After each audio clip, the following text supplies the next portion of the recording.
कभी सोचा है कि कुछ बातें, कुछ आइडियाज जंगल की आग की तरह कैसे फैल जाते हैं, जबकि कुछ को कोई पूछता तक नहीं।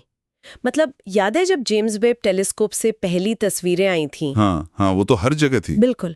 या फिर कोई खास मीम जो रातों रात हर जगह छा गया था।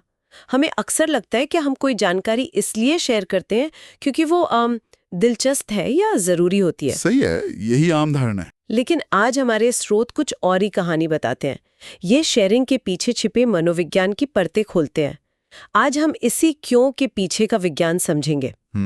हमारी आज की चर्चा का मिशन उन दो सबसे शक्तिशाली वजहों को समझना है जो हमें कुछ कहने, पोस्ट करने या आगे भेजने के लिए मजबूर करती हैं। ये जानकर शायद हम अपने सोशल मीडिया फीड को भी एक नई नज़र से देखने लगे।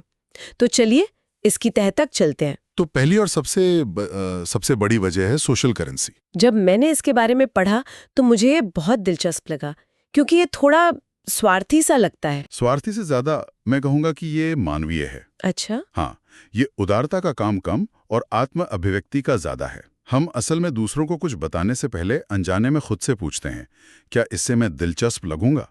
क्या इसे शेयर करने से लोगों को लगेगा कि मुझे अंदर की खबर है? अगर जवाब हाँ है तो शेयर बटन दब जाता है। देखिए, शेयरिंग सबसे पहले अपनी पहचान बनाने का एक तरीका है और बाद में जानकारी देने का। हम जानकारी का इस्तेमाल खुद को परिभाषित करने के लिए करते हैं। इसी से जुड़ा है इनर रिमार्केबल का सिद्धांत। मतलब लोग साधारण बोरिंग चीजों के बारे में बात नहीं करते। बिल्कुल नहीं। कोई ये नहीं बताता कि उसने आज नाश्ते में क्या खाया, जब तक कि वो कुछ असाधारण न हो। बात हमेशा उन चीजों की होती है जिन पर टिप्पणी की जा सके, जो रिमार्केबल हो। हाँ, और असाधारण का मतलब हमेशा कुछ बहुत बड़ा या अनोखा नहीं होता। अच्छा। ये कुछ भी हो सकता है जो उम्मीद से थोड़ा हटकर हो। कोई हैरान करने वाला आंकड़ा, कोई ऐसी बात जो हमारी आम समझ के खिलाफ हो, या किसी चीज के काम करने का कोई छिपा हुआ तरीका। जैसे मान लीजिए आपके फोन में एक ऐसा छिपा हुआ फीचर है जिसके बारे में ज्यादातर लोग नहीं जानते।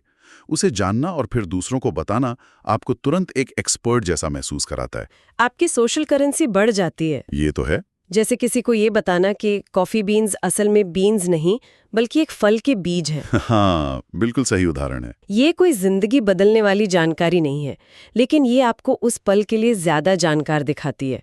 तो बात बहुत ज्यादा अनोखी होने की नहीं है, बल्कि ऐसी होने की है जो छिपी हुई हो, जो आसानी से न दिखे। बिल्कुल। और ये चीज तब और भी शक्तिशाली हो जाती है जब इसमें कमी, मतलब स्कैर्सिटी, और विशिष्टता, एक्सक्लूसिविटी का तत्व जुड़ जाता है। जानकारी तब और ज्यादा कीमती हो जाती है जब वो सीमित, निजी या प्रतिबंधित महसूस हो, जैसे रेस्टोरेंट के सीक्रेट मेन्यू या सिर्फ निमंत्रण वाले सोशल मीडिया ग्रुप्स। मुझे याद है एक बार एक दोस्त ने मुझे एक स्पीकीजी बार के बारे में बताया था जी, जिसका कोई साइन बोर्ड नहीं था और दरवाजा एक किताब की अलमारी के पीछे था। अरे वाह! उस जगह के बारे में जानने से ज्यादा रोमांचक था उस जानकारी को किसी और के साथ शेयर करना, ये बताने में कि मुझे एक सीक्रेट जगह पता है। आपने बिल्कुल सही नब्ज पकड़ी है। इसका मनोवैज्ञानिक तंत्र सीधा है। जब कोई चीज कम होती है तो वो विशिष्ट बन जाती है। सही है। विशिष्टता से स्टेटस का एहसास होता है और वो स्टेटस हमें उसे शेयर करने के लिए उकसाता है। और विडंबना देखिए, लोग रहस्य इसलिए साझा करते हैं ताकि वे खुद को विशेष महसूस कर सकें, भले ही ऐसा करने से वो रहस्य नहीं है जाता। हाँ, ये तो है। जिस पल आपने अपने दोस्त को उस बार के बारे में बताया, आपने अपना इनसाइडर स्टेटस दिखाया, भले ही अब वो उतना सीक्रेट न रहा हो। लेकिन यहाँ एक और बात है, ये सोशल करेंसी हमेशा एक जैसी नहीं रहती। ये इस बात पर निर्भर करती है कि हम किसके साथ बात कर रहे हैं। हाँ, ये बहुत जरूरी बात है। मतलब निवेश से जुड़ी कोई गहरी जानकारी शायद ऑफिस के सहकर्मियों को बहुत प्रभावित करे, लेकिन दोस्तों की पार्टी में शायद उतनी असरदार ना हो। हाँ, संदर्भ ही सब कुछ है। किसी विचार को फैलाने के लिए उसे उस पहचान से मेल खाना चाहिए जिसे लोग उस विशेष क्षण में उस विशेष समूह के सामने दिखाना चाहते हैं। कोई व्यक्ति इस जानकारी को किसके साथ और क्यों साझा करेगा? क्या यह उन्हें एक बेहतर दोस्त, एक स्मार्ट सहकर्मी या एक ज्यादा जागरूक नागरिक के रूप में दिखाएगा? जैसे एक पर्यावरण से जुड़ा गंभीर लेख आप शायद अपने कॉलेज के दोस्तों के ग्रुप में शेयर न करो। नहीं करूंगी। लेकिन अपने परिवार के व्हाट्सएप ग्रुप में जरूर करेंगे, क्योंकि वहां आप अपने एक अलग पहचान दिखाना चाहती हैं। तो मतलब सिर्फ स्मार्ट या इनसाइडर दिखना ही काफी नहीं है। कभी कभी कोई चीज हमें अंदर से इतना हिला देती है कि हम उसे शेयर किए बिना रह ही नहीं पाते, भले ही उससे हमारी कोई इमेज बने या न बने। बिल्कुल। और यहीं पर हमारी कहानी का दूसरा और शायद ज्यादा शक्तिशाली किरदार सामने आता है, भावना। हाँ, और यहाँ एक बहुत बड़ी गलतफहमी है। ज्यादातर लोग सोचते हैं कि सकारात्मक, खुश करने वाली चीजें ज्यादा शेयर होती हैं। मुझे भी यही लगता था। लेकिन हमारे स्रोत बताते हैं कि असल खेल सकारात्मक या नकारात्मक का नहीं, बल्कि भावनात्मक उत्तेजना यानी इमोशनल अराउजल का है। भावनात्मक उत्तेजना, इसे थोड़ा और आसान भाषा में समझते हैं। इसका क्या मतलब है? इसका मतलब है वो भावनाएं जो हमारे शरीर में एक शारीरिक प्रतिक्रिया पैदा करती हैं, हमें काम करने के लिए उकसाती हैं। अच्छा। इन्हें हम उच्च उत्तेजना वाली भावनाएं कह सकते हैं, जैसे विस्मय मतलब ऑ, जब हम कुछ असाधारण देखते हैं। क्रोध, एंगर, जब हमें लगता है कुछ बहुत गलत हो रहा है। चिंता, एंग्जाइटी, जब हम किसी खतरे को महसूस करते हैं। और उत्साह, एक्साइटमेंट, जब हम किसी चीज को लेके बहुत खुश होते हैं। और निम्न उत्तेजना वाली भावनाएं कौन सी हुई? वो जो हमें शांत करती हैं, सक्रिय नहीं, जैसे उदासी, सैडनेस, या संतोष, कंटेनमेंट। जब हम दुखी होते हैं तो हम अक्सर चुप हो जाते हैं, अकेले रहना चाहते हैं। सही बात है। जब हम संतुष्ट होते हैं तो हम शांत महसूस करते हैं। नियम यह है, जो भावना शरीर को जितना ज्यादा सक्रिय करती है, वो लोगों को उतना ही ज्यादा काम करने के लिए प्रेरित करती है। और शेयर करना भी तो एक काम है। हाँ, तीव्र भावनाएं दिल की धड़कन बढ़ाती हैं, हमारा ध्यान केंद्रित करती हैं और हमें खुद को व्यक्त करने के लिए मजबूर करती हैं। तो शेयर करना उस भावनात्मक ऊर्जा के लिए एक रिलीज वाल्व जैसा बन जाता है। बिल्कुल। जब हम कुछ बहुत मजबूत महसूस करते हैं तो हम चुप नहीं बैठना चाहते, हम किसी को बताना चाहते हैं। बिल्कुल, यही वजह है कि आप एक बहुत ही भावुक फिल्म देखने के बाद तुरंत किसी को फोन करके उसके बारे में बताना चाहती हैं, या किसी अन्यायपूर्ण घटना के बारे में पढ़कर आपको उसे तुरंत शेयर करने की इच्छा होती है। आप उस भावना को अपने अंदर नहीं रख पाती। ये दिलचस्प है। गुस्सा और चिंता तो समझ में आता है, आजकल ऑनलाइन यही सब दिखता है। लेकिन आपकी लिस्ट में विस्मय यानी आ भी था। ये थोड़ा हैरान करने वाला है। मुझे लगा था कि खुशी या उत्साह ज्यादा शेयर होते होंगे। विस्मय में ऐसा क्या खास है? विस्मय सबसे शक्तिशाली शेयरिंग भावनाओं में से एक है, क्योंकि ये एक अनोखे तरीके से काम करता है। ये हमें हमारे अहंकार से बाहर निकालता है। अच्छा। जब हम विस्मय महसूस करते हैं तो हम खुद को छोटा महसूस करते हैं और उस विचार को बहुत बढ़ा पाते हैं। याद है, हमने जेम्स वेब टेलीस्कोप की तस्वीरों की बात की थी। हाँ। उन्हें देखकर जो महसूस हुआ वो विस्मय था। हाँ, उन तस्वीरों को देखकर लगा कि हम इस ब्रह्मांड में कितने छोटे हैं। उसे शेयर करने का मन इसलिए नहीं किया कि मैं स्मार्ट दिखूं, बल्कि इसलिए कि दूसरे भी वो महसूस कर सकें। यही इसका सार है। लोग विस्मय पैदा करने वाली चीजें इसलिए शेयर नहीं करते कि वे खुद को बेहतर दिखा सकें, बल्कि इसलिए कि वे दूसरों के दृष्टिकोण को व्यापक बनाना चाहते हैं और किसी बड़ी चीज का हिस्सा महसूस करना चाहते हैं। यही कारण है कि हैरान कर देने वाले वैज्ञानिक तथ्य या विशाल पैमाने की तुलनाएं या गहरी दार्शनिक बातें इतनी आसानी से फैल जाती हैं। वे हमारी दुनिया को देखने का नजरिया बदल देती हैं। और फिर आते हैं डार्क स्प्रेडर्स यानी क्रोध और चिंता। हाँ, ये तो आज के ऑनलाइन माहौल को बहुत अच्छे से समझाते हैं। ऐसा लगता है कि जो चीजें हमें सबसे ज्यादा गुस्सा दिलाती हैं या डराती हैं, वे सबसे तेजी से फैलती हैं। हाँ, क्योंकि क्रोध और चिंता हमारे फाइट या भागो वाले सिस्टम को सक्रिय करते हैं। अच्छा।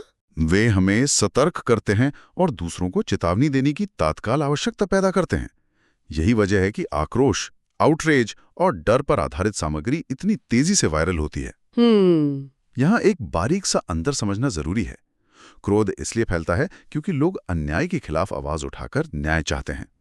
जब वे कोई ऐसी चीज देखते हैं जो उन्हें गलत लगती है, तो वे उसे साझा करके दूसरों को एकजुट करना चाहते हैं। और चिंता, वो कैसे फैलती है? चिंता फैलती है क्योंकि लोग सुरक्षा चाहते हैं।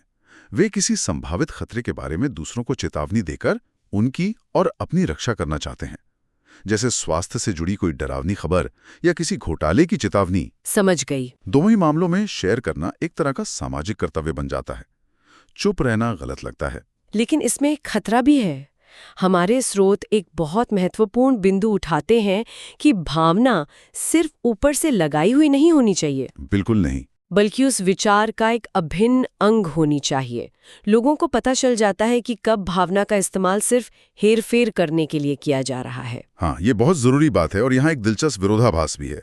हम प्रामाणिकता चाहते हैं, लेकिन जो चीजें सबसे ज्यादा वायरल होती हैं वे अक्सर बहुत चालाकी से बनाई गई होती हैं ताकि वे प्रामाणिक लगें। सफल सामग्री में भावना विचार में ही अंतर्निहित होती है। उसे बाद में जोड़ा नहीं जाता। अगर कहानी स्वाभाविक रूप से भावनात्मक है तो वो असर करेगी, लेकिन अगर आप एक सूखी जानकारी लेकर उस पर जबरदस्ती कोई भावनात्मक परत चढ़ाने की कोशिश करेंगे तो लोग उसे तुरंत पकड़ लेंगे और वो उल्टा असर करेगी। हाँ, वो बनावटी लगता है। बिल्कुल, असली और नकली भावना के बीच की रेखा बहुत धुंधली हो गई है। तो अब हमारे पास दो बड़ी ताकतें हैं, सोशल करेंसी यानी अच्छा दिखने की चाहत, और भावनात्मक उत्तेजना यानी कुछ महसूस करने और उसे व्यक्त करने की जरूरत। तो इन सब का क्या मतलब है? सबसे संक्रामक विचार कौन से होते हैं? सबसे संक्रामक विचार वो होते हैं जिनमें ये दोनों चीजें मिलती हैं। अच्छा, दोनों का संगम। हाँ, आप इसे इस तरह से सोच सकते हैं। भावना उस काम को करने के लिए ईंधन देती है और सोशल करेंसी उस काम को करने के सामाजिक अनुमति देती है। ये अच्छा तरीका है सोचने का। एक विचार जो आपको कुछ मजबूत महसूस कराता है, ये हुई भावना, और साथ ही आपको अपनी पहचान बढ़ाने वाला महसूस कराता है, ये हुई सोशल करेंसी। इसका कोई उदाहरण दे सकते हैं? जरूर। मान लीजिए एक बहुत ही जटिल वैज्ञानिक खोज के बारे में एक लेख है जो बताता है कि समय यात्रा सैद्धांतिक रूप से संभव हो सकती है। अरे वाह! ये जानकारी अपने आप में विस्मय पैदा करती है, ये हुई भावना, और इससे शेयर करने से आप अपने दोस्तों के बीच एक बुद्धिमान और विज्ञान में रुचि रखने वाले व्यक्ति के रूप में देखते हैं, ये हुई सोशल करेंसी। अच्छा, भावना ने आपको शेयर करने के लिए उकसाया और सोशल करेंसी ने उसे एक अच्छा कारण दिया। या फिर कोई विवादास्पद राजनीतिक राय, उसे शेयर करने से गुस्सा या समर्थन जैसी तीव्र भावना पैदा होती है। बिल्कुल। और साथ ही ये आपको अपनी विचारधारा के प्रति साहसी और प्रतिबद्ध भी दिखाता है, जो आपके समूह में आपकी सोशल करेंसी को बढ़ाता है। बिल्कुल सही।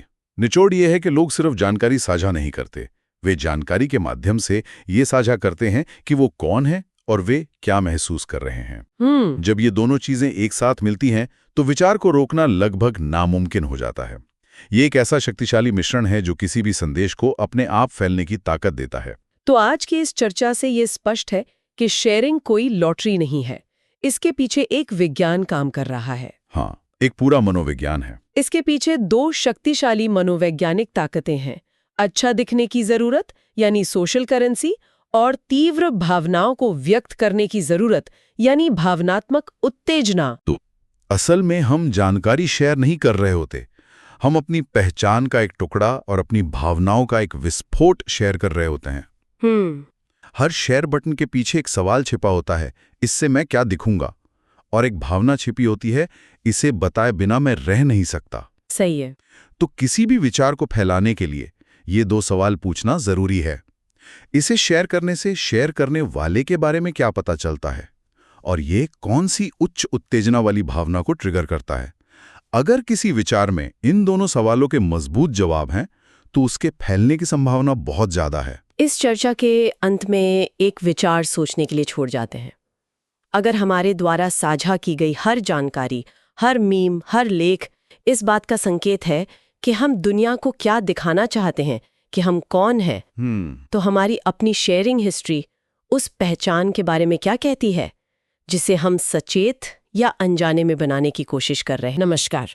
कभी ये सोचा है कि कुछ चीज़ें अचानक से हर जगह क्यों दिखने लगती हैं, या कोई गाना, कोई आइडिया, कोई प्रोडक्ट रातों रात सबकी जुबान पर कैसे चढ़ जाता है? आज हम इसी के पीछे का जो मनोविज्ञान है उसे समझने की कोशिश करेंगे कि क्यों कुछ आइडियाज़ हमारे दिमाग में एकदम घर कर जाते हैं जबकि दूसरे बस भुला दिए जाते हैं। और इसके लिए हमारे पास environmental triggers and the power of public visibility नाम के स्रोत से कुछ बहुत ही दिलचस्प जानकारी है। और आज हमारा मिशन एक तरह से इन दो छिपे हुए लेकिन बहुत शक्तिशाली सिद्धांतों को समझना है। पहला है ट्रिगर्स और दूसरा है पब्लिक विजिबिलिटी, मतलब सबके सामने दिखना। असल में हम ये पता लगाएंगे कि वो कौन सी अदृश्य डोरियां हैं जो तय करती हैं कि हम किस बारे में सोचेंगे, और वो कौन से सामाजिक संकेत हैं जो हमें दूसरों की नकल करने पर मजबूर कर देते हैं। बिल्कुल। और जो बात मतलब सबसे ज्यादा चौंकाने वाली है वो ये है कि किसी आइडिया की सफलता अक्सर उसकी क्वालिटी पर उतनी निर्भर नहीं करती जितनी इस बात पर कि हमारा माहौल हमें उसकी याद कितनी बार दिलाता है। ये सब याददाश्त, आदत और सामाजिक प्रभाव का एक बड़ा गहरा खेल है। हम सोचते हैं कि हम अपने फैसले खुद ले रहे हैं, लेकिन शायद हमारा माहौल हमसे ज्यादा स्मार्ट है। तो चलिए इस गुत्थी को सुलझाते हैं। शुरुआत करते हैं पहले सिद्धांत से। स्रोत कहता है top of mind equals tip of tongue, मतलब जो दिमाग में सबसे ऊपर है वही जुबान पर आता है। ये सुनने में तो बड़ा सीधा लगता है, पर इसका असली मतलब क्या है? इसका असली मतलब यह है कि लोग उन चीजों के बारे में सबसे ज्यादा बात नहीं करते जो उन्हें सबसे ज्यादा पसंद है, बल्कि उनके बारे में करते हैं जो उनके दिमाग में ताजा होती हैं। और यहीं पर ट्रिगर की भूमिका आती है। ट्रिगर कोई भी चीज हो सकती है, कोई जगह, कोई समय, कोई एहसास, कोई काम, जो हमें किसी दूसरी चीज की याद दिला दे। ये एक तरह का मेंटल शॉर्टकट है। अच्छा, मतलब जैसे सुबह की पहली चाय की खुशबू हमें दिन शुरू होने का एहसास दिलाती है। पर ये तो बहुत आम बात हुई। क्या कोई ऐसा चौंकाने वाला उदाहरण है जहां एक मामूली से ट्रिगर ने किसी चीज की किस्मत ही बदल दी हो? हाँ, एक बहुत ही शानदार किस्सा है। जब नासा का पाथफाइंडर रोवर मंगल ग्रह पर उतरा था, तो उस दौरान अचानक से अमेरिका में मार्स चॉकलेट बार की बिक्री बढ़ गई थी। अब मार्स कंपनी ने इसके लिए कोई विज्ञापन नहीं चलाया था, ना ही नासा के साथ उनकी कोई डील थी। तो फिर ऐसा क्यों हुआ? एक मिनट, आप कह रहे हैं कि सिर्फ खबरों में बार बार मार्स ग्रह का नाम सुनने से लोगों के दिमाग में मार्स चॉकलेट का ट्रिगर दब गया और वो उसे खरीदने लगे? बिल्कुल, यही हुआ। मार्स शब्द एक बहुत शक्तिशाली ट्रिगर बन गया था। वो हर जगह था, टीवी पर, अखबारों में, लोगों की बातचीत में। और जितनी बार लोगों ने उसे सुना, उतनी बार अनजाने में उनके दिमाग में उस चॉकलेट की याद ताज़ा हुई। ये दिखाता है कि सबसे अच्छी ट्रिगर्स अक्सर हमारे आसपास के माहौल में ही छिपे होते हैं। हमें बस उन्हें ढूंढकर अपने आइडिया से जोड़ना होता है। ये तो कमाल है। मतलब क्वालिटी से ज्यादा जरूरी ये है कि आपका आइडिया लोगों के रोजमर्रा के जीवन के किसी हिस्से से जुड़ जाए। हाँ, और यहाँ स्रोत ट्रिगर डेंसिटी या कह सकते हैं ट्रिगर की फ्रीक्वेंसी की बात करता है। यानी आपका ट्रिगर कितनी बार आता है। एक ऐसा ट्रिगर जो साल में एक बार आता है, जैसे दिवाली, वो दिवाली से जुड़े प्रोडक्ट्स के लिए तो अच्छा है, लेकिन एक ऐसा ट्रिगर जो हर दिन आता है वो कहीं ज्यादा शक्तिशाली है। इसका क्लासिक उदाहरण है KitKat. Have a break, have a KitKat. सही पकड़े, किटकैट ने खुद को ब्रेक से जोड़ लिया। और लोग दिन में कितनी बार ब्रेक लेते हैं? कॉफी ब्रेक, टी ब्रेक, काम से छोटा सा ब्रेक। हर ब्रेक किटकैट के लिए एक मुफ्त का विज्ञापन बन गया। उन्होंने कोई नया व्यवहार बनाने की कोशिश नहीं की, उन्होंने बस एक पहले से मौजूद बहुत ज्यादा फ्रीक्वेंसी वाले ट्रिगर के साथ खुद को जोड़ लिया। यही चालाकी है। और कनेक्शन इतना स्वाभाविक होना चाहिए कि वो जबरदस्ती का ना लगे। तो मैं समझ रही हूँ, ट्रिगर हमारे दिमाग में एक विचार का बीज बो देता है। वो हमें सोचने पर मजबूर करता है। लेकिन सोचने और असल में कुछ करने में, जैसे दुकान पर जाकर वो चॉकलेट खरीदने में, एक बहुत बड़ा फासला है। मैं रोज सुबह जॉगिंग के बारे में सोचती हूँ, पर बिस्तर से नहीं निकलती। तो वो कौन सी चीज है जो हमें सोचने से आगे बढ़कर उस पर अमल करने के लिए धकेलती है? ये एक बेहतरीन सवाल है, और ये हमें सीधे हमारे दूसरे सिद्धांत पर ले जाता है, पब्लिक विजिबिलिटी। स्रोत का एक बहुत शक्तिशाली नियम है, अगर उसे देखा नहीं जा सकता तो उसकी नकल नहीं की जा सकती। इंसान स्वभाव से नकलची है। खासकर जब हम किसी चीज को लेकर उलझन में होते हैं तो हम क्या करते हैं? हम आसपास देखते हैं कि बाकी लोग क्या कर रहे हैं। हाँ, जिसे सोशल प्रूफ कहते हैं। अगर किसी रेस्टोरेंट के बाहर लंबी लाइन लगी है तो हम मान लेते हैं कि खाना जरूर अच्छा होगा। हम लाइन में लगे किसी से मेन्यू या तर्क नहीं पूछते, हम बस भीड़ देखकर मान लेते हैं। बिल्कुल, और ये चीजों के फैलने के लिए बहुत जरूरी है। जब कोई व्यवहार या उत्पाद दिखाई देता है तो वो एक मूक सिफारिश बन जाता है। वो कहता है, देखो लोग मुझे इस्तेमाल कर रहे हैं, मैं सुरक्षित हूं, मैं लोकप्रिय हूं। यही कारण है कि जिन चीजों का फायदा अदृश्य होता है उन्हें फैलाना बहुत मुश्किल होता है। जैसे किसी कार का बेहतर इंजन, आप उसे सड़क पर देख नहीं सकते, या किसी सॉफ्टवेयर का तेज प्रोसेसर। तो फिर कंपनियां इस अदृश्य चीज को दृश्यमान कैसे बनाती हैं? वे बाहरी संकेत बनाते हैं। इसका सबसे बड़ा उदाहरण है एप्पल। जब उन्होंने अपने लैपटॉप लॉन्च किए तो उन्होंने एक बहुत चालाकी भरी चीज की। उन्होंने अपने लोगो को ढक्कन के बाहर की तरफ लगाया और उसे उल्टा रखा। जब लैपटॉप बंद होता था तो लोगो यूजर के लिए सीधा होता था, लेकिन जब लैपटॉप खुलता था तो सामने बैठे हर व्यक्ति के लिए वो चमकता हुआ सेब सीधा दिखाई देता था। अरे वाह, मैंने इस पर कभी ऐसे ध्यान ही नहीं दिया। तो हर वो इंसान जो किसी कैफे या ऑफिस में मैकबुक इस्तेमाल कर रहा था, वो अनजाने में एप्पल का चलता फिरता बिलबोर्ड बन गया था। एग्जैक्टली, उन्होंने एक निजी अनुभव को, मतलब लैपटॉप इस्तेमाल करने को, एक सार्वजनिक प्रदर्शन में बदल दिया। एक और बेहतरीन उदाहरण है हॉटमेल का। जब वे शुरू हुए थे तो उनके पास मार्केटिंग के लिए पैसे नहीं थे, तो उन्होंने हर ईमेल के नीचे एक लाइन जोड़ दी, PS get your free email at Hotmail. Her email जो भेजा जाता था वो हॉटमेल का एक छोटा सा विज्ञापन बन गया। उनके यूजर्स ही उनके सेल्स पर्सन बन गए बिना ये जाने हुए। तो ये सब विजिबिलिटी थ्रेशोल्ड या एक तरह से दृश्यता की एक सीमा तक पहुंचने का खेल है। शुरुआत में कुछ लोग करते हैं, फिर थोड़े और, लेकिन एक पॉइंट आता है जब वो चीज इतनी ज्यादा दिखने लगती है कि बाकी लोगों को लगने लगता है कि वे पीछे छूट रहे हैं। बिल्कुल। हाल ही में हमने ये स्टैनली कप के साथ देखा। सालों तक ये सिर्फ कैंपिंग करने वालों का एक मामूली सा कप था। फिर कुछ सोशल मीडिया इन्फ्लुएंसर्स ने उसे इस्तेमाल करना शुरू किया, वो दिखने लगा, और एक बार जब वो एक निश्चित विजिबिलिटी थ्रेशोल्ड पार कर गया तो अचानक वो हर किसी के हाथ में था। ऐसा लगने लगा कि हर कोई यही इस्तेमाल कर रहा है। उस पॉइंट पर लोग उसे उसकी क्वालिटी के लिए नहीं बल्कि सामाजिक चलन का हिस्सा बनने के लिए खरीद रहे थे। ठीक है, तो अब मेरे दिमाग में तस्वीर साफ हो रही है। ये दोनों विचार अकेले अकेले तो शक्तिशाली हैं ही, लेकिन जब ये एक साथ मिल जाते हैं तब शायद असली जादू होता है। मतलब पहले एक ट्रिगर आपको किसी चीज की याद दिलाता है और फिर आप बाहर किसी को वही चीज करते हुए देख लेती हैं। और बूम, एक आत्मनिर्भर, खुद को बढ़ावा देने वाला चक्र शुरू हो जाता है। सोचिए ये कैसे काम करता है। एक, दोपहर के 3 बजते हैं, आपके दिमाग में कॉफी पीने का ट्रिगर दबता है। 2, आप उठकर ऑफिस की कैंटीन की तरफ जाते हैं और देखते हैं कि आपके 3 साथी एक खास ब्रांड के कप में कॉफी पी रहे हैं।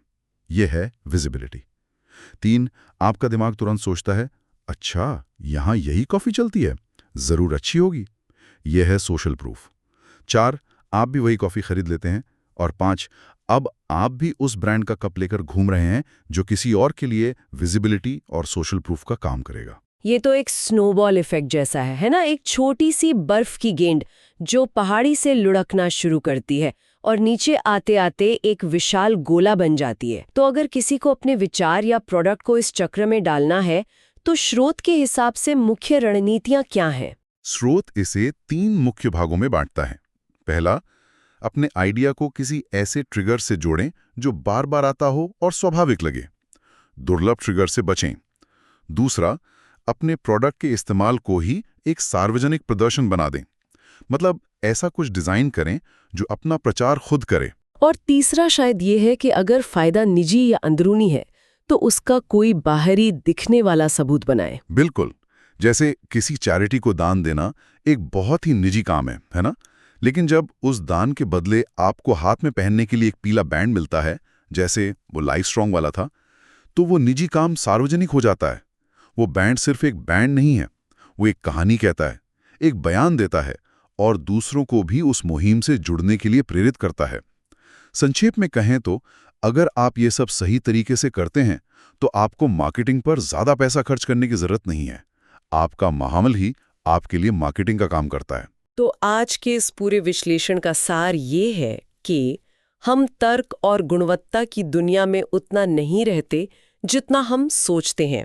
हम एक तरह से याद दिलाने वाली और नकल करने वाली दुनिया में रहते हैं। लोग उसी के बारे में बात करते हैं जिसकी उन्हें याद दिलाई जाती है और उसी की नकल करते हैं जिसे वे अपने आसपास देख सकते हैं। माहौल ही सब कुछ है। और जब ये दोनों शक्तियां, एक लगातार याद दिलाने वाला ट्रिगर और एक आसानी से दिखने वाला व्यवहार मिल जाते हैं, तो आइडिया को जिंदा रहने के लिए किसी बाहरी धक्के की जरूरत नहीं पड़ती। वो हमारे सांस्कृतिक इकोसिस्टम का हिस्सा बन जाता है और अपनी जिंदगी खुद जीने लगता है। और अंत में एक विचार जिसके बारे में सोचा जा सकता है, अगर हमारा माहौल इतनी शक्तिशाली रूप से यह तय करता है कि हम क्या सोचते हैं और क्या करते हैं, तो हमारी अपने रोज के व्यवहार का कितना हिस्सा सच में हमारा अपना है और कितना हिस्सा सिर्फ उन ट्रिगर्स और सामाजिक संकेतों का नतीजा है जिनके बारे में हम जानते तक नहीं। हम हर रोज किन अदृश्य स्क्रिप्ट्स का पालन कर रहे हैं। अभिवादन, कभी सोचा है कि वो एक खास घरेलू नुस्खा जो अचानक हर व्हाट्सएप ग्रुप में घूमने लगा था, वो ही क्यों वायरल हुआ? या वो एक अजीब सी डांस चुनौती जिसने इंटरनेट पर तहलका मचा दिया? मतलब कुछ विचार, कुछ कहानियां आग की तरह फैल जाती हैं, जबकि उनसे कहीं बेहतर और जरूरी बातें वो कहीं गुमनानी में खो जाती हैं। सही बात है। आज हमारे पास जो नोट्स हैं, हम उनमें इसी कोड को तोड़ने की कोशिश करेंगे। तो आज का बड़ा सवाल है, किसी विचार के वायरल होने का सीक्रेट फॉर्मूला आखिर है क्या? ये सवाल आज के दौर में शायद सबसे जरूरी सवालों में से एक है, और इन नोट्स के मुताबिक इसका जवाब किसी जादू में नहीं, बल्कि एक बहुत ही स्पष्ट ढांचे में छुपा है। एक ढांचा? अच्छा। हाँ, और इस ढांचे के दो मुख्य स्तंभ हैं। पहला है व्यावहारिक मूल्य, मतलब प्रैक्टिकल वैल्यू, यानी वो विचार किसी की जिंदगी में सच में कोई काम आता है या नहीं। और दूसरा, जो शायद इससे भी ज्यादा जरूरी है, वो है कहानी कहने की कला, मतलब नैरेटिव पैकेजिंग। उस विचार को किस तरह एक यादगार कहानी में लपेटा गया है। व्यवहारिक मूल्य और कहानी, हाँ। मतलब एक तरफ उपयोगिता और दूसरी तरफ उसे पेश करने का तरीका। हाँ। मुझे लगता है हम सब ने इन दोनों ताकतों को काम करते हुए देखा है, भले ही हमें इसका एहसास ना हुआ हो। तो ठीक है, चलिए इसे खोलकर समझते हैं। शुरुआत करते हैं पहले स्तंभ से, व्यावहारिक मूल्य। बिल्कुल। इन नोट्स का पहला बिंदु ही बहुत दिलचस्प है। ये कहता है कि हम इंसान, मतलब हम सामाजिक प्राणी हैं, और हमारे अंदर दूसरों की मदद करने की गहरी इच्छा होती है। हाँ, ये तो है। जब हम कोई उपयोगी जानकारी साझा करते हैं तो हम सिर्फ होशियार नहीं दिखते, हम उदार और मददगार भी लगते हैं। ये हमारे रिश्तों को मजबूत करता है। कोई हेल्थ टिप भेजना या पैसे बचाने का कोई तरीका बताना, असल में ये कहने का एक तरीका है कि मुझे आपकी परवाह है। एकदम सही। हाँ, ये बात तो बिल्कुल सही है। हम सब उस दोस्त को जानते हैं जो हमेशा काम की चीजें भेजता है। लेकिन यहाँ व्यावहारिक मूल्य का मतलब क्या सिर्फ उपयोगी होना है? क्योंकि उपयोगी तो मतलब बहुत कुछ हो सकता है। ये बहुत अच्छा सवाल है, क्योंकि नोट्स इस पर बहुत स्पष्ट हैं। व्यावहारिक मूल्य का मतलब कोई अस्पष्ट सलाह नहीं है, जैसे स्वस्थ खाओ। हाँ, वो तो कोई भी कह देगा। इसका मतलब है ठोस, कार्रवाई करने लायक जानकारी, जो किसी का समय बचाए, पैसे बचाए, सेहत सुधारे या किसी काम को आसान बना दे। लेकिन यह एक बहुत बड़ी शर्त है। अच्छा। फायदा तुरंत समझ में आना चाहिए और उसे लागू करना आसान होना चाहिए। नोट्स में एक नियम सा दिया गया है, अगर लोगों को फायदा देखने के लिए मेहनत करनी पड़े तो वो उसे साझा नहीं करेंगे। मैं समझ गई। अगर कोई मुझे वजन कम करने के लिए 10 मुश्किल योगासनों की लिस्ट भेजे तो शायद मैं उसे आगे ना भेजूं। बिल्कुल। लेकिन अगर कोई कहे कि सिर्फ ये एक चीज खाने से महीने में 1 किलो वजन कम हो सकता है, तो उसे साझा करना बहुत आसान है। और यहीं पर बात और भी दिलचस्प हो जाती है। नोट्स बताते हैं कि असल मूल्य से ज्यादा महसूस होने वाला मूल्य ज्यादा मायने रखता है। Perceived value. बिल्कुल, ये धारणा का खेल है। कोई विचार असल में कितना फायदेमंद है, इससे ज्यादा जरूरी ये है कि वो सुनने वाले को कितना फायदेमंद महसूस होता है। और इसे मजबूत कैसे किया जाए? इन नोट्स में इसकी उच्च तकनीकें भी बताई गई हैं, जैसे विशिष्ट संख्याओं का उपयोग करना। उदाहरण के लिए, पैसे बचाएं कहना वो एक सामान्य सलाह है जो कोई साझा नहीं करेगा। हाँ, ये तो हर कोई कहता है, बोरिंग है। लेकिन अगर आप कहें अपनी कॉफी घर पर बनाकर आप साल में 12,000 रुपए बचा सकते हैं, ओह, तो ये अचानक ठोस और आकर्षक हो जाता है। ये एक ऐसी जानकारी है जिसे कोई तुरंत अपने दोस्त को बता सकता है। वो संख्या उस फायदे को वास्तविक और बड़ा बना देती है। हाँ, ये बिल्कुल उन लाइफ हैक वीडियोस जैसा है जो दिखाते हैं कि इस एक ट्रिक से अपने बिजली बिल पर 500 रुपए हर महीने बचाएं। वो कभी ये नहीं कहते ऊर्जा बचाएं। बिल्कुल। आंकड़े उसे तुरंत साझा करने लायक बना देते हैं। तो एक सामान्य विचार को एक ठोस, आकर्षक फायदे में बदलना ही असली कला है। ये उस जानकारी को सिर्फ उपयोगी नहीं बल्कि साझा करने लायक बनाता है। आपने बिल्कुल सही पकड़ा। तो मूल्य को साझा करने लायक बनाने का फॉर्मूला क्या है? इन नोट्स के मुताबिक फायदे को सबसे पहले सामने रखें, उसे ठोस उदाहरणों और संख्याओं से समझाएं और उसे इतना सरल बना दें कि कोई भी व्यक्ति उसे एक सांस में किसी और को समझा सके। विचार वही फैलता है जिसे समझाना आसान हो। तो एक विचार को उपयोगी और समझने में आसान बनाना पहला कदम है। लेकिन यहाँ एक समस्या है। अगर जानकारी बहुत सूखी और बेजान हो तो कोई उसे क्यों सुनेगा या आगे बढ़ाएगा? मतलब एक एक्सेल शीट जिसमें पैसे बचाने के तरीके लिखे हों, वो बहुत उपयोगी हो सकती है, लेकिन वो वायरल तो नहीं होगी। यानी कहानी की ताकत का असली काम शुरू होता है। एकदम सही। और यहीं पर ये नोट्स एक बहुत मजबूत दावा करते हैं। इंसान तथ्यों में नहीं, कहानियों में सोचते हैं। वाह। तथ्य और आंकड़े हमें सूचित कर सकते हैं, वे हमारे दिमाग के तार्किक हिस्से को अपील करते हैं।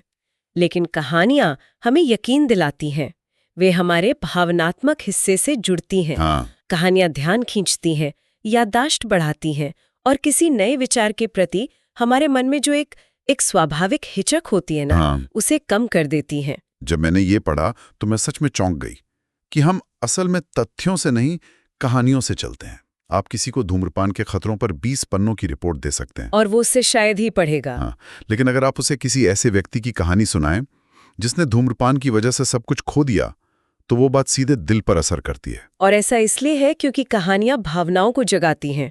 नोट्स में ट्रोजन हॉर्स का उदाहरण दिया गया है, जो बहुत सटीक है। ट्रोजन हॉर्स, हाँ, एक अच्छी कहानी एक ट्रोजन हॉर्स की तरह होती है।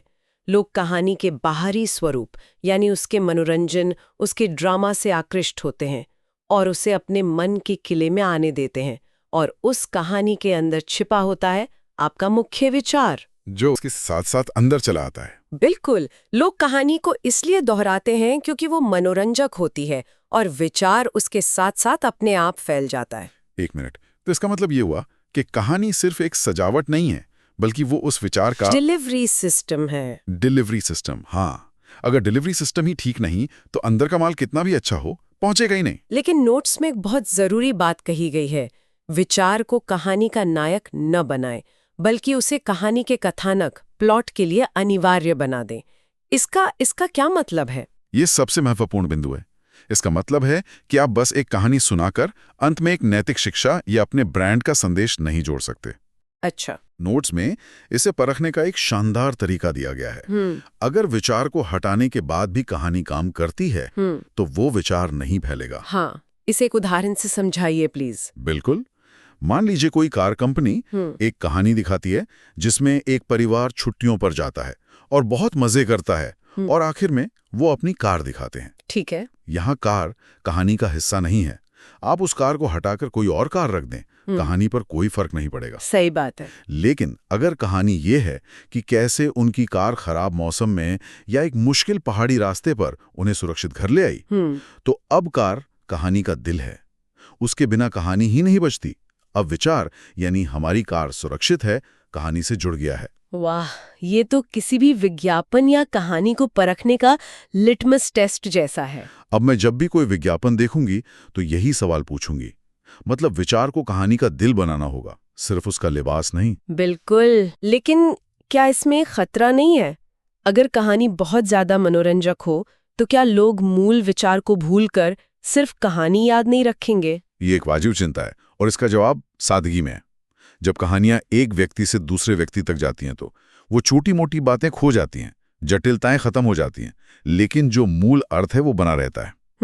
मुझे याद है एक बार मेरे एक दोस्त ने मुझे निवेश की एक बहुत जटिल टिप दी थी जिसमें कई सारे आंकड़े थे। अच्छा। मैं सब भूल गया, लेकिन फिर उसने एक कहानी सुनाई कि कैसे उसके चाचा ने बस एक छोटी सी गलती से अपने सारे पैसे खो दिए थे। अच्छा।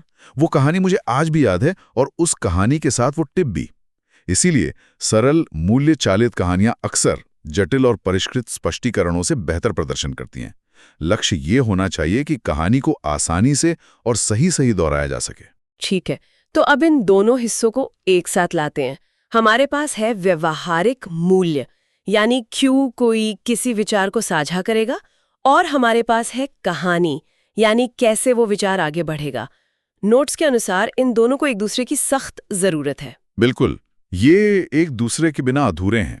अगर हम इसे बड़ी तस्वीर से जोड़ें तो व्यवहारिक मूल्य लोगों को साझा करने का कारण देता है, रीजन। और कहानी उस विचार को एक ऐसा वाहन देती है जो यात्रा में सुरक्षित रहता है और लोगों तक पहुंच पाता है, एक व्हीकल। तो अगर आपके पास सिर्फ मूल्य है, कहानी नहीं, तो क्या होगा? तो आपके पास दुनिया की सबसे अच्छी सलाह हो सकती है, लेकिन वो किसी रिसर्च पेपर या बोरिंग सरकारी रिपोर्ट में दबी रह जाएगी। कोई पढ़ेगा ही नहीं। हाँ, वो लोगों तक पहुंचेगी ही नहीं, क्योंकि उसे आगे बढ़ाने का कोई आकर्षक तरीका नहीं है। कहानी उसे पंख देती है। और अगर आपके पास सिर्फ कहानी है, मूल्य नहीं, तो आपके पास एक मजेदार किस्सा तो हो सकता है जो लोग सुनेंगे और शायद भूल जाएंगे। हाँ, सिर्फ मनोरंजन जिसका कोई टिकाऊ प्रभाव नहीं होगा। मूल्य के बिना कहानी खोखली होती है। जब ये दोनों मिल जाते हैं तभी एक ऐसा विचार बनता है जो खुद ब खुद फैलता है। क्या हम इसका कोई असल जिंदगी का उदाहरण देख सकते हैं जहां मूल्य और कहानी दोनों ने मिलकर जादू कर दिया हो? बेशक, मेरे ख्याल से इसका एक बेहतरीन उदाहरण है ALS आइस बकेट चैलेंज। याद है आपको? हाँ बिल्कुल। हर कोई अपने ऊपर बर्फीले पानी की बाल्टी डाल रहा था, वो तो हर जगह था। हाँ, अब उसे इस फ्रेमवर्क से देखते हैं। उसका व्यावहारिक मूल्य क्या था? बहुत स्पष्ट था। ALS नाम की एक भयानक बीमारी के लिए जागरूकता और पैसा इकट्ठा करना।